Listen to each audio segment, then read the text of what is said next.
Assalamualaikum warahmatullahi wabarakatuh. Alhamdulillahirabbil alamin. Wassalatu wassalamu ala asyrofil anbiya wal mursalin wa ala alihi washabbihi ajmain. Rabbi shrah li sadri wa yassir li amri wa hlul 'uqdatam min lisani yafqahu qawli. Amin. Bertemu kembali pada kesempatan kita kali ini dengan dalam materi Madzhabut Tafsir. Nah, pembahasan Madzhabut Tafsir kita kali ini kita akan berdiskusi membahas tentang pemetaan atau teori-teori yang berkaitan dengan pemetaan terhadap Madzhabut Tafsir dalam khazanah tafsir yang ada pada penafsiran di dunia Islam ini. Mari kita mulai.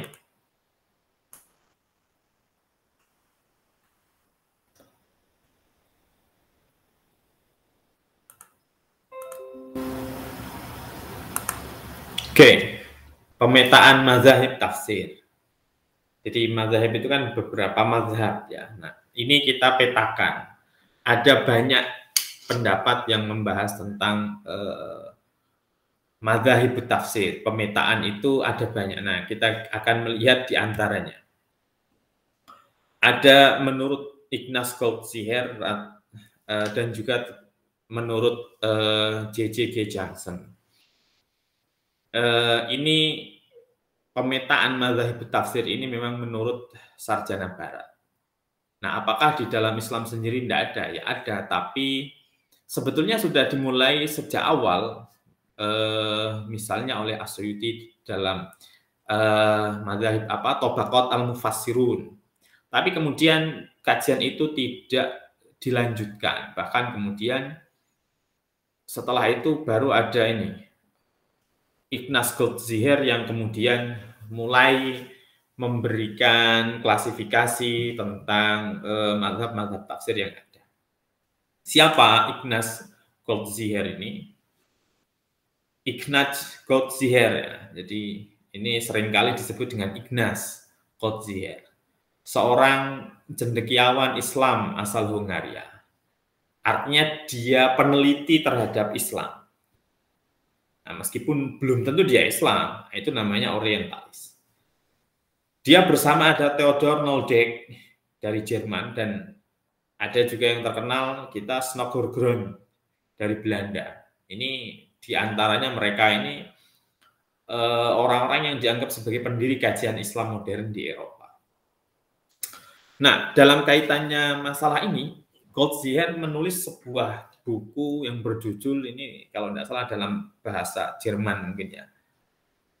Kemudian Die Richtungen der Islamischen Kernauslehung. Ini mungkin gitu ya. Kemudian diterjemahkan menjadi Madzhab at-Tafsir al-Islamiyah. Madzhab at-Tafsir al-Islamiyah. Isinya apa?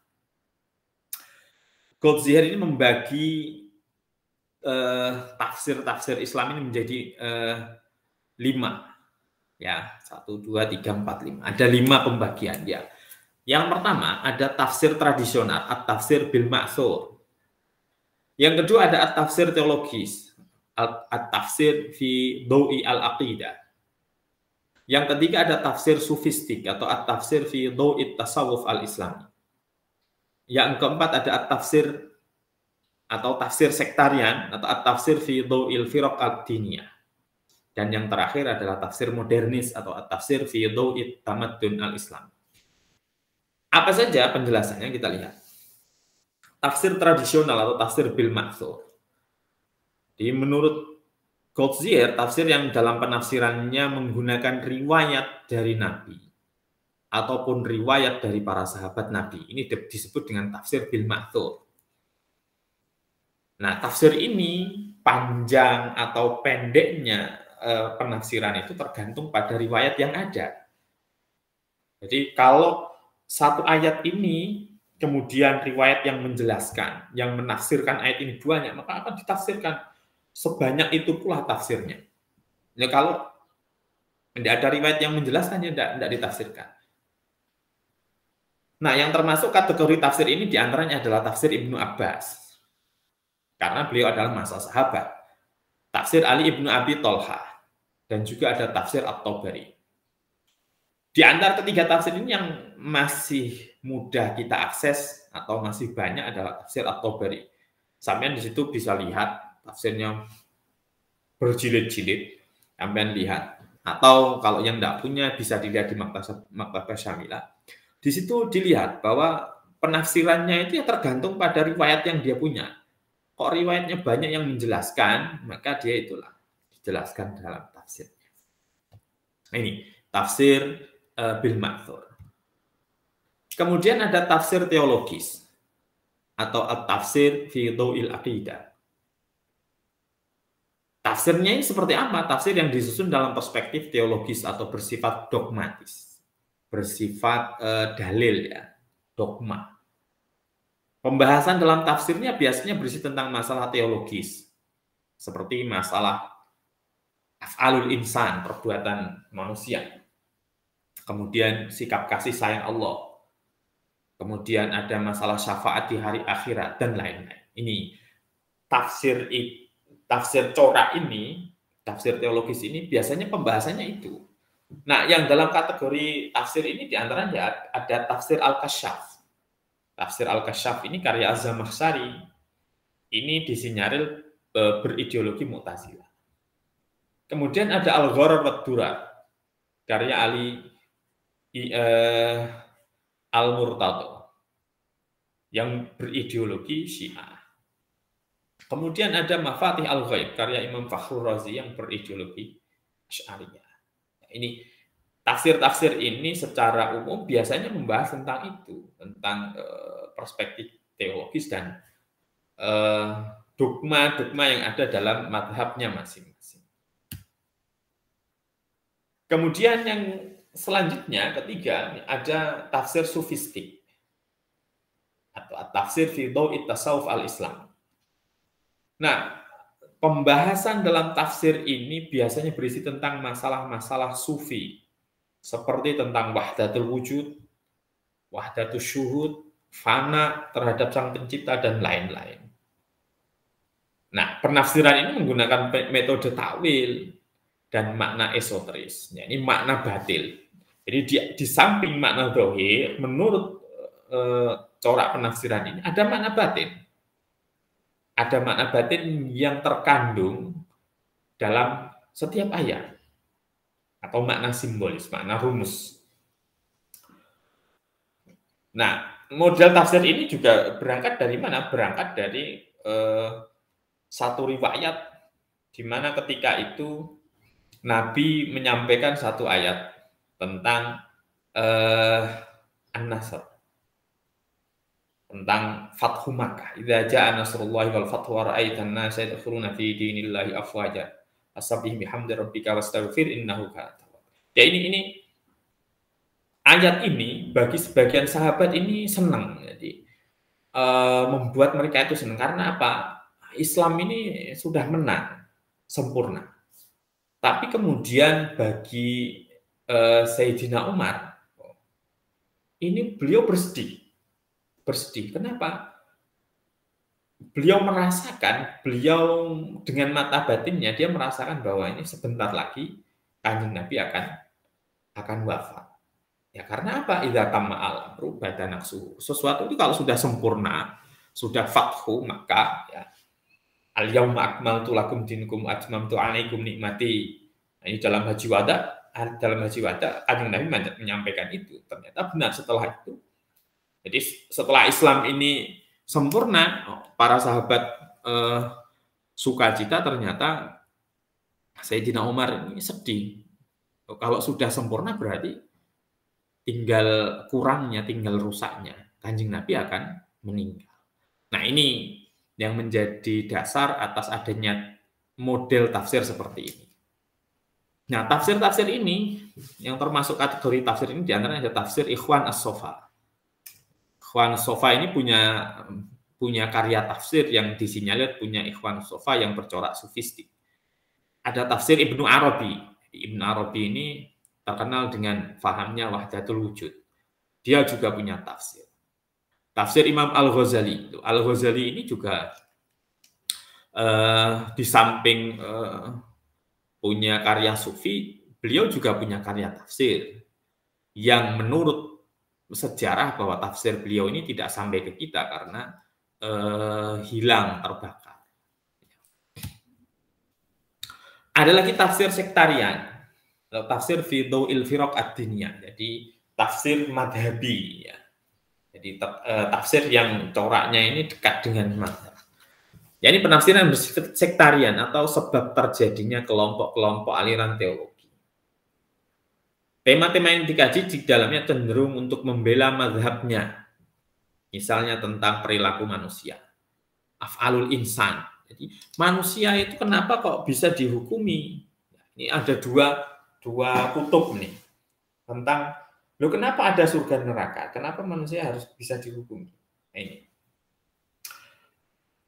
pekerjaan manusia ini terpaksa enggak? Nah, ini Qadariyah mengatakan pekerjaan manusia itu yang kita sendiri yang menentukan, maka itu kita akan dihisab di surga dan neraka. Jabariyah enggak begitu, enggak. Loh, kalau kamu ngomong Qadariyah itu semuanya manusia itu bisa melakukan apapun, berarti Allah tidak punya kekuasaan apa-apa mengatur kita. Maka kalau menurut Jabariyah, semuanya ini segala sesuatu ini yang ditakdirkan oleh Allah. Saya mukul orang, saya berbuat jahat, semuanya ditakdirkan oleh Allah. Loh, kalau begitu Allah melakukan hal yang buruk.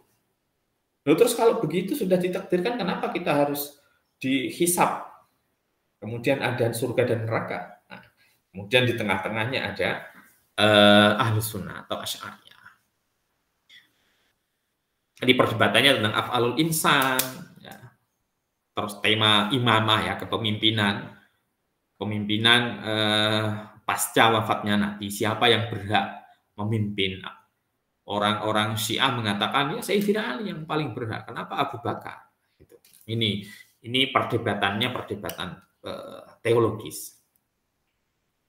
Tafsir-tafsirnya ditulis oleh para pengikut mazhab Ahlus Sunnah, Syiah, Mu'tazilah, Qadariyah, Khawarij, Jabariyah, dan lain-lain. Nah, yang terakhir ada tafsir modernis atau at-tafsir fi dhau'it tamaddun al-Islam. Tafsir ini yang dikembangkan dalam perspektif peradaban Islam modernis. Islam modern, Islam yang beranjak dari kejumudan.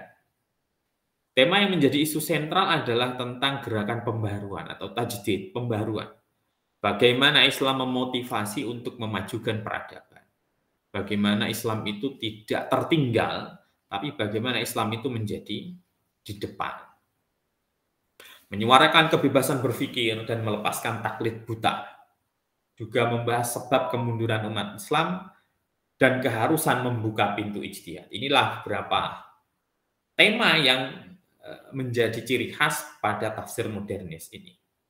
Nah, yang termasuk kategori tafsir ini diantaranya tafsirnya siapa? Tafsir yang ditulis oleh Sayyid Amir Ali, tafsir Ahmad Khan, seorang intelektual India. Ada Jamaluddin Al-Afghani, ini sebagai tokoh yang dianggap sebagai tokoh reformis masa reformasi Islam, pan-Islamisme. Kemudian ada Muhammad Abduh dengan muridnya Rashid Ridho dengan tafsirnya Al-Man. Ada tafsir Qasim Amin yang bercorakkan tentang tafsir feminis ya, membela kesamaan hak antara laki-laki dan perempuan. Ada juga tafsir Aminah Wadud yang juga coraknya adalah tafsir feminis dan lain-lain. Nah, menimbang teori Goldziher, pemetaan Goldziher ini bukanlah pembagian atas dasar kronologis waktunya, ya, melainkan lebih kepada kecenderungan dalam menafsirkan Al-Quran. Jadi ini bukan klasifikasi berdasarkan kronologis waktu, ya, waktu mufassir itu hidup, enggak, tapi berdasarkan kecenderungan, kesamaan isi penafsiran. Kemudian Goldziher tidak melakukan kategorisasi berdasarkan waktu yang jelas mengenai produk tafsir yang berkembang dalam sejarah umat Islam. Jadi memang tidak mengklasifikasikan terhadap waktu, bukan. Kemudian Goldziher juga tidak memasukkan banyak tafsir secara luas. Banyak tafsir yang tidak dibahas dalam bukunya Goldziher itu, diantaranya padahal itu tafsir adalah sangat terkenal. Ada tafsir Ibnu Katsir, Al-Alusi, ataupun tafsir Jalalain. Begitu juga tadi, seperti dalam tafsir modernis ini, tafsir Qasim Amin juga tidak dibahas, apalagi tafsir Amin Awadud ini juga tidak dibahas dalam bukunya Goldziher tersebut. Oke, yang kedua tentang teori yang dikemukakan oleh J.J.G. Johnson. Sebetulnya teori ini sebenarnya lebih spesifik karena hanya mengacu kepada tafsir-tafsir modern yang berkembang di kawasan Mesir. Nah, jadi studi tafsir kawasan. Jadi yang memang yang berkembang di kawasan Mesir. Nah, ia membagi tafsir modern yang berkembang di Mesir menjadi 3. Yang pertama tafsir ilmi, tafsir saintifik, tafsir yang punya motif untuk membuktikan kemukjizatan Al-Quran. Jadi ada teori Big Bang. Al-Quran itu memberikan isyarat itu. Jadi Al-Quran itu mengisyaratkan bahwa langit dan bumi itu kanata ratqan fafataqnahu. Jadi asalnya itu rekat, tapi kemudian dipisah. Nah ini, akhirnya setelah itu ditemukanlah teori-teori banyak. Ya. Ada teori nebula, ada teori butiran debu, kemudian ada teori Big Bang ini. Ledakan besar. Itu tafsir ilmi. Kemudian ada tafsir linguistik dan filologis yang banyak ditemukan pada tafsir Lughawi. Jadi analisanya adalah analisa bahasa. Analisa bahasa. Kemudian yang ketiga ada tafsir praktis, yaitu tafsir yang terkait dengan persoalan keseharian umat. Al-Quran ditafsirkan untuk memberi jawaban dan solusi atas problem keseharian umat Islam. Atau tafsir yang bercorak adabi ijtimai. Nah, pembagian Johnson ini lebih berdasarkan pada konten atau materi tafsir. Jadi, isinya apa? Bukan pada kronologi waktu. Sama seperti seperti kategorisasi dan klasifikasi yang dibuat oleh Goldziher. Dia juga hanya mengkaji tafsir yang berkembang di Mesir, sehingga tafsir yang berkembang di luar Mesir tidak tercover dalam penelitiannya. Nah, itu adalah beberapa